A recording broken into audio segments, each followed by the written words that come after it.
आज तक आपने सुना होगा कि इब्लीस हमेशा इंसान को इबादत से गुमराह करने की कोशिश करता है, मगर आज की यह कहानी इतनी अजीब है कि इसे सुनकर आप हैरत में पड़ जाएंगे। एक शख्स अंधेरी रात में नमाज अदा करने के लिए अपने घर से निकला। रास्ता बहुत अंधेरा था और चलते हुए उसे ठोकर लग गई। वह मुंह के बल गिर पड़ा और कीचड़ से लथपथ हो गया। गंदे कपड़े देखकर वह वापस घर लौटा, लिबास बदला और फिर से मस्जिद की ओर रवाना हुआ। अभी कुछ ही कदम चला था कि उसे दोबारा ठोकर लगी और वह फिर गिर पड़ा, मगर उसकी हिम्मत कम न हुई। वह फिर घर लौटा, कपड़े बदले और एक बार फिर मस्जिद की ओर बढ़ा।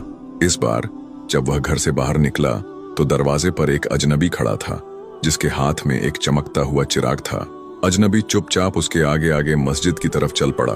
चिराग की रोशनी में इस बार रास्ता साफ नजर आ रहा था और वह बिना किसी मुश्किल के मस्जिद पहुंच गया।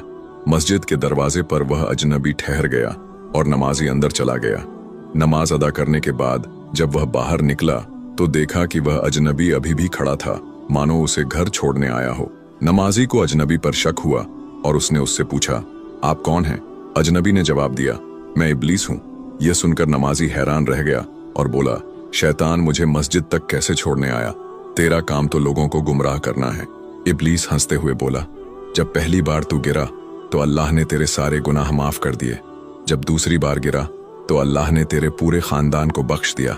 मुझे डर था कि अगर तू तीसरी बार गिरा तो अल्लाह पूरे गांव को बख्श देगा, इसलिए मैं चिराग लेकर आया ताकि तू बिना गिरे मस्जिद पहुंच जाए।